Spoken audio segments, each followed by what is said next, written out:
Hey there, everybody. Today's real story comes from a discussion with a mother about a daughter who engages in a lot of argumentative behavior, a lot of blaming behavior, will suck other people into an argument, will triangulate people against each other, um, and work with her behavior to manipulate situations. And it was very clear to me as a behaviorist observing this girl in multiple different environments, the reason that she argued and the reason that she triangulated and the reason that she got big and emotional was to get everything else to stop, to stop the demands that were being placed on her, to stop the momentum of what was being asked of her, to interrupt the schedule of others, and to get everything to be wrapped up in either her needs or in other problems to avoid. So she essentially was arguing, being boisterous, using foul language, and on and on. And the mother kept going around and around about how the daughter doesn't understand, because she talks about you know um, yelling is inappropriate, and causing problems between adults is inappropriate. And I heard the mother, and it's not that there was no value in what she was saying and what she was explaining to her daughter, and in fact it is a valuable thing in reflection. But what she didn't understand, what she wasn't making the connection, is that in the moment when the behavior was happening, she was paying the behavior off.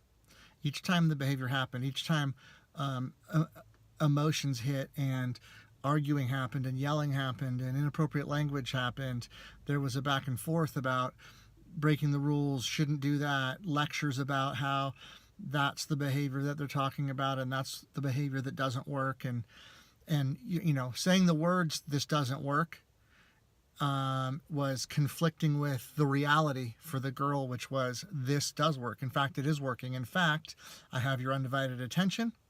I'm wrapping other people into this problem and avoiding what you're asking me to do by creating problems around what you're asking me to do. Or I'm avoiding what you're asking me to do by creating problems out of thin air.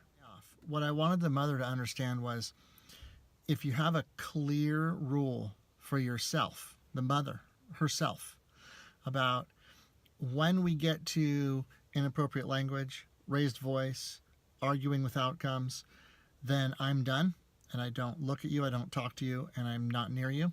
And then when you're willing to have a discussion, an appropriate negotiation with me, where you're using appropriate language, appropriate tone of voice, and you're able to express feelings and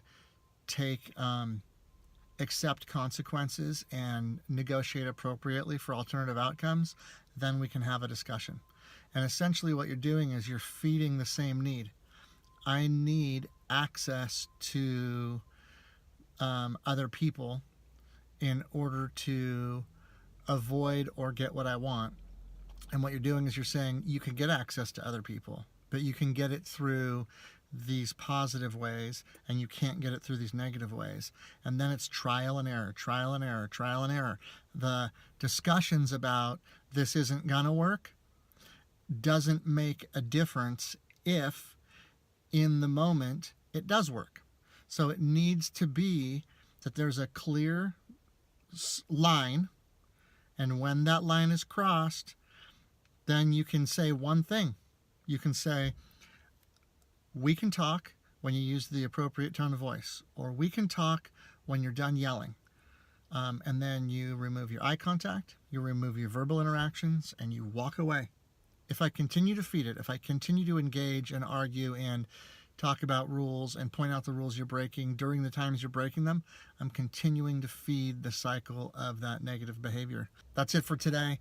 I hope that helps, and I hope it helps you realize out there that if you are engaging with kids around certain levels of negativity that you want to go away, the best thing you can do is create a line for yourself that says, up to this point I will engage, at this point I will no longer engage, and you'll pull away, and you'll help that that child start to see that, if I want mom or dad or aunt or teacher or brother or sister, I have to operate in this way. And if I cross the line, then I get nothing. And if I come back over to that, the right side of the line, then I get them again, and back and forth and back and forth. And it's only through trial after trial after trial and test after test after test that I become convinced that that's the truth. You can say it all you want, but until I try it and see, try it and see, try it and see, I'm not going to be convinced. And this could take a good amount of trials, especially if this has been tried in the past and kind of faded away. Then in my viewpoint as a child, all I have to do is keep it up for long enough time and I'll wear you out. So make the rule, stick to the rule, and watch the behavior go away. Thanks a lot. Have a great day.